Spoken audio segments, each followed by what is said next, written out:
पहले सब कुछ ठीक था, फिर कभी कभी मुश्किलात आईं। कभी लगा कि मुश्किलात बढ़ती ही जा रही हैं,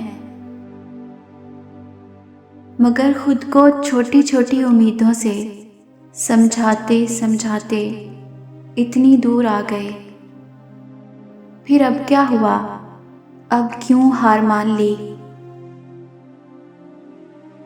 क्या बहुत मुश्किल लग रहा है?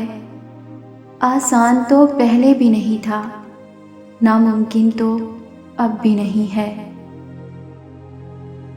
आसानी तक का सफ़र भी कभी मुश्किलात के बगैर तय हुआ है। अब क्या करेंगे? वापिस मुड़ जाएंगे। अब इतनी दूर आकर वापिस मुड़ना भी आसान नहीं है और आगे बढ़ना भी मुश्किल है।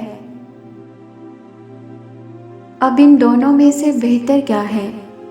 खाली हाथ वापिस मुड़ जाना या फिर थोड़ी और हिम्मत करके अपनी मंजिल तक पहुंचना। वापिस मुड़ गए तो फिर आगे ना बढ़ने का अफसोस हमेशा रहेगा, और अगर एक बार हिम्मत करके आगे बढ़ गए तो ज़रूर कामयाब हो जाओगे।